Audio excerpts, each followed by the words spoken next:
안녕하십니까. 엘소건축의 이병관 건축사입니다. 2025년 1회차 3교시 단면 설비죠.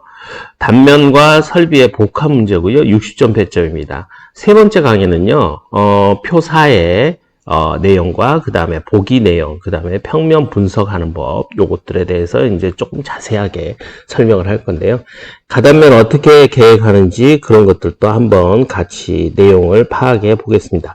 첫 번째 강의 때도 평면 가지고 좀 간단하게 설명을 했지만 세 번째 강의에서 좀 더 자세히 설명을 할 테니까 여러분께서 그 부분을 조금 신경 쓰셔서 봐주신다면 훨씬 공부에 도움이 되지 않을까 이런 생각이 듭니다.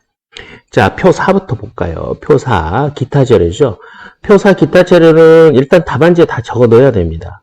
누락됨이 없이 다 들어가야 돼요. 자, 그러면 내용을 좀 크게 확대해서 내용들을 한번 볼까요? 자, 내수합판 있어요. 내수합판은 어디 들어갑니까?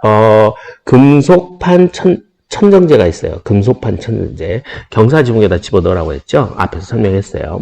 그러면 경사지붕에 집어넣을 때 그 하지 작업을 하려면 내수합판이 들어가야 됩니다. 그래서 내수합판이 경사지, 하지로 들어간다. 그래서, 요거는 이제 발수 기능이 있는 거니까 여러분들께서 금속재를 고정하거나 또는 스패니시 기아 만들 때 그때 내수합판 쓴다는 거 알고 계시면 되겠어요. 자작나무 합판이 있네요. 자작나무 합판은 아무래도 마감재죠. 마감재. 그래서 이 자작나무 합판을 어디다 쓸 거냐. 아무래도 자작나무 합판 찾아보셔야 되겠죠. 그래서 이거는 자작나무 무늬가 있는, 무늬목이 발라져 있는 합판이에요. 무늬목이 발라져 있는 합판. 그래서 그런 부분 좀 참고하시고요. 무늬목이 발라진 합판이다. 자, 배수판은 어디 있습니까? 지하층에 쓰죠. 그래서 두께 45짜리 배수판을 쓰는데, 배수판 위에 이제 우리가 무엇을 쓸 거냐, 요것들 이제 고민을 해봐야 되겠죠. 배수판 위에 내가 무엇을 쓸 거냐. 배수판 위에 어떤 거를 쓰고 내가 무엇을 쓸 거냐는 고민들을 해봐야 되는 부분이다라고 여러 번 설명드렸어요. 그래서 배수판 위에 부직포를 보통 옛날에 깔았는데요. 부직포 안 깔고 배수판 그냥 설치하고요. 그 다음에 배수판하고 배수판 이음매는 테이프로 봉인하고 그 다음에 이제 코너 부분에 만나는 곳은 PE 필름으로 보강하고 그리고 나서 묵은치는 이런 디테일들을 요즘 많이 쓴다고 해요. 그래서 이런 부분들 아무래도 스터디를 해주시는 게 좋겠죠. 그 다음에 PE필름은 기초 하단에 설치하고 그 다음에 배수판 위쪽에다 설치하고 저는 개인적으로 PE필름을 두 군데 설치하는 건 바람직하다고 보고요. 배수판 위에 부직포 까는 경우도 있는데 이것도 뭐 나쁘지 않다. 참고해봤어요. 그 다음에 드레인보드는 일종의 물길이죠. 물의 길이다. 이렇게 보시면 되겠고요. 드레인보드는 벽에다 하는 겁니다. 벽에다. 그래서 드레인보드에 대해서 잘 모르시는 분들이 있던데 벽에다가 일종의 배수판을 붙인다라고 보시면 되겠고요. 그 다음에 그 드레인보드가 유공간으로 연결되어야 합니다. 그래서 수직으로 벽이 있으면 드레인보드를 붙이고요. 그 다음에 거기서 물이 흘러내리면 유공간으로 집수해서 끝나는 건데 드레인보드 바깥쪽에 부직포를 붙여요. 그러니까 부직포가 일체화된 것도 있고 그 다음에 기본적으로 부직포를 어디다 쓸 거냐 하면 드레인보드 쪽은 분명히 써야 된다라고 알고 계시면 되겠고요. 묵은 콘크리트는 70 이상이라고 되어 있으니까 그냥 우리가 쓸 때 T70 이상 묵은 콘크리트 이렇게 쓰시면 돼요. T70 이상 묵은 콘크리트. 그 다음에 이제 버린 콘크리트. 버린 콘크리트는 아시겠지만 잡석 지정 위에 놓는 거죠. 그래서 요게 이제 잡석 지정이 200이 깔리고 그 다음에 PE 필름 깔리고 그 다음에 버린 콘크리트 깔리고 뭐 요런 식으로 되겠습니다. 버림 위에다 PE 필름을 깐다는 건 안 돼요. 왜냐하면 철근벽을 하다 손상이 일어나니까요. 그래서 버림하고 잡석 사이에 PE 필름을 까는 걸로 이렇게 이해하시면 되겠습니다. 투습방습지가 있어요. 투습방습지는 내수합판 위쪽에다 붙이는 건데요. 일종의 발수 기능을 합니다. 그래서 뭐 타이팩이라든가 이런 그 내용들이 많이 있는데요. 저희 카페에 제가 이제 상호도 몇 개 찾아놓긴 했지만, 투수방수지는 일종의 발수 종이다. 근데 하얗죠? 뭐, 종이가 아니라 하얀데, 비닐인데, 기본적으로는 습기는 배출하고, 그 다음에, 들어오는, 뭐랄까, 물, 요것들은 발수시키는 건데, 글쎄요, 뭐, 사례가 비슷한지 모르겠지만, 등산복의 고어텍스? 그걸로 보시면 좀 이해가 쉬우실 것 같아요. 그 다음에 이제 시멘트 몰탈.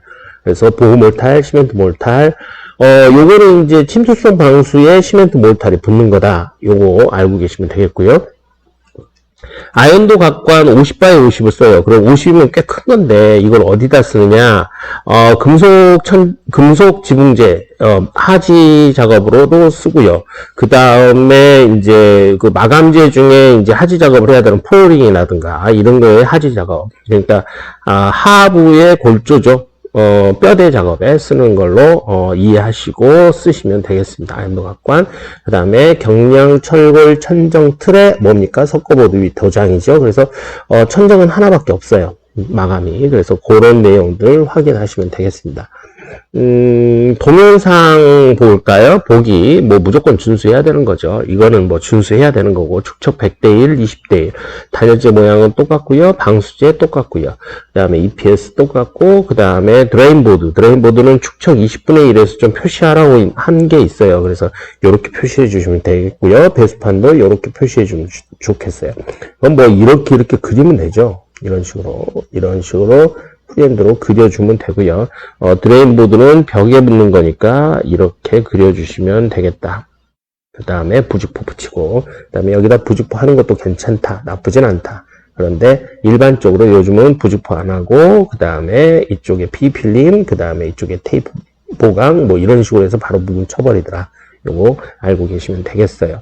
콘크리트 블록 모양 똑같고요. 그래서 이렇게 들어가는 것들이 콘크리트 블록이에요. 뭐 프리핸드로 해도 되죠. 프리핸드로 해도 됩니다. 그 다음에 유의사항, 명시되지 않는 사항, 치수 표기, 답안지 여백 없을 때 융통성 있게 표기한다.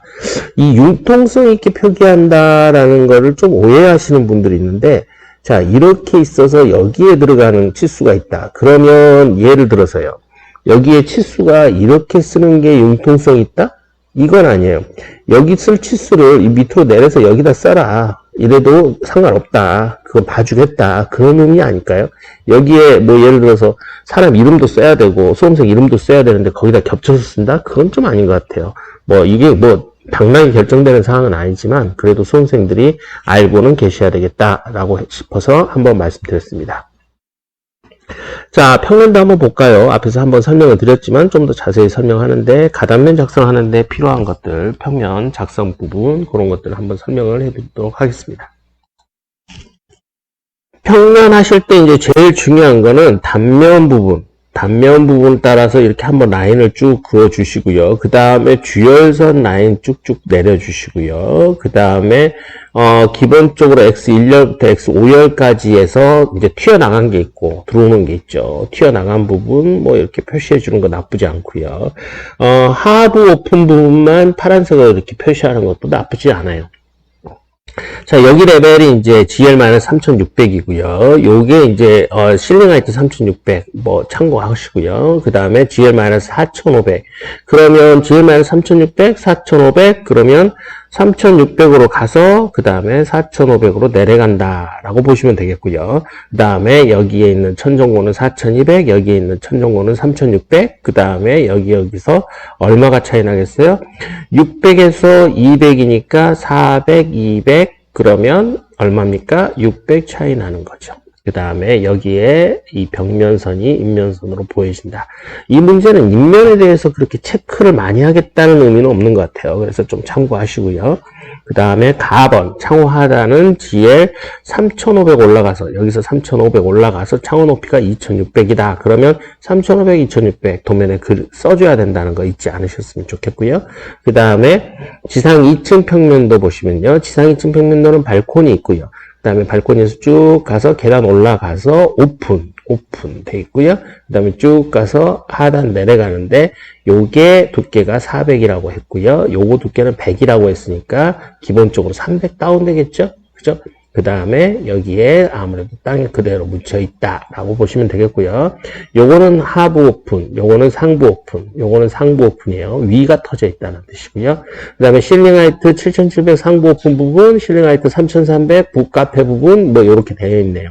그러면 그 벽면을 마감재를 뭘 쓸 거냐? 뭐 예를 들어서 이거는 화강석 마감을 썼으면 5개 공간은 뭐라고 쓰라고 지정을 했단 말이에요. 그 다음에 상부 처마 있다는 거 참고하시고요. 그 다음에 여기서 나번과 다번 창호 설치 GL900 2400 FL0 4200 요거 치수들 다 도면에 써줘야 된다.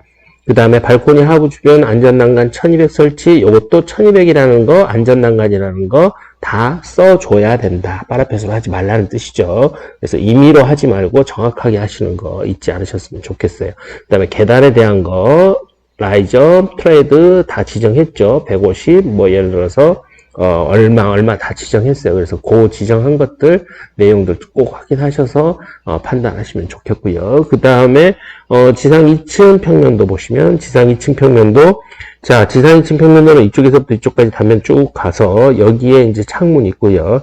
그 다음에 창문 형태에서 그 다음에 교육실이 들어가고요.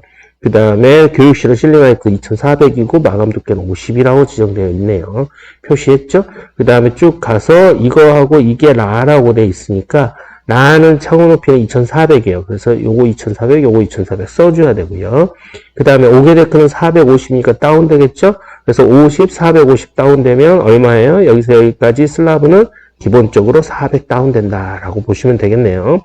그 다음에 이쪽에 300 나가서 이쪽으로 300 나가서 자 요쪽에는 창이 있고요. 여기는 이제 난간으로 설치되는 거 안전 난간 하고요. 그 다음에 요 처마가 있는데 요 처마가 여기 있는데 하단 높이가 얼마? 3300 그러면 밑으로 3300 그러면 이쪽은 얼마? 5600 그 다음에 여기는 얼마? 5600 5600 동일하고 처마는 한참 밑에 있네요. 3300 밑에. 그 다음에 옹벽 하단은 얼마? 2900, 2800. 그래서 3300 레벨에 있고, 그 다음에 2900 있고, 2800 있고, 5600 있고. 이렇게 3단으로 나눠져 있다. 그래서 5600 라인 그리고요. 그 다음에 3300 라인 그리고요. 2900, 2800 이렇게 라인 그려서 여러분들이 위치를 파악해서 형태 단면을 그리고 그 다음에 오픈 그 다음에 여기서 처마 그리고 그 다음에 옹벽 그리고 GL 그리고 이런 식으로 레이아웃을 해 놓으면 나중에 단면 그릴 때 훨씬 수월하다. 요거 좀 참고하시면 되겠고요. 그 다음에 지붕층 평면도 한번 볼까요? 지붕층 평면도 지붕층 평면도 보시면요, 마지막으로 봐야 될 게 이제 경사지붕 레벨이고요. 그 다음에 얼마 나갔어요? 1500에서 400 나가서 1900 나갔네요. 그러면 끝단이 1900, 그 다음에 여기 레벨이 얼마? 9100. 여기 레벨 얼마? 9900. 여기 레벨 얼마? 11.3. 그러니까 11.3, 그 다음에 11300, 그 다음에 9900, 9900, 그 다음에 여기 오픈 누락 주의하시고요. 그 다음에 여기에 있는 파라펫 인면으로 보이는 거 9.8. 여기 단면이니까요. 이쪽에서 멀리 보이는 거 여기 파라펫이거든요. 그 다음에 상단 파라펫 10.6, 그 다음에 여기 9.4, 9400이죠. 그러니까 미리 단위니까 우리가 뭐 쓸 때 가급적이면 미리 단위로 합시다. 그래서 하단 레벨 9100, 상단 레벨 11300, 그 다음에 낮은 지붕 9400, 그 다음에 파라펫 9800, 그 다음에 파라펫이 있는데 파라펫 상단 1600, 그 다음에 지붕 슬라브 9400 이렇게 되어지네요. 그래서 이런 모양 형태로 보여진다. 그래서 이렇게 되어지고 요렇게 되어지는 게 주열선 맞춰서 라인 한번 그어 놓으시면 대략적인 형태를 찾는데 좀 도움이 되지 않을까 싶어서 여러분들께 말씀드렸어요. 자, 평면도에 실제로 이렇게 표시하면 안 되죠. 이게 여러분들이 평면도에 이렇게 너무 지저분하게 표시하면 나중에 실제로 봐야 되는 숫자들을 놓칠 수가 있어요. 그래서 저는 개인적으로 여러분들한테 추천하는 방법은 주열선 정도는 기본적으로 단면선하고 주열선만 조금 형광펜 정도의 파스텔톤 형광펜으로 좀 활용하면 좋지 않겠느냐 이렇게 보여지고요. 이런 식으로 내려서 파스텔톤 형광펜으로 하고 그 다음에 튀어나가는 것들 그 다음에 또 이제 여기서 또 튀어나가는 것들, 뭐 요런 것들 치수들 확인에 조금 형광펜을 사용하면 좋겠고, 그 다음에 뒤쪽 인면에서 보여지는 것들, 이런 부분들, 요런 부분들, 그 다음에 여기 부분들, 그 다음에 여기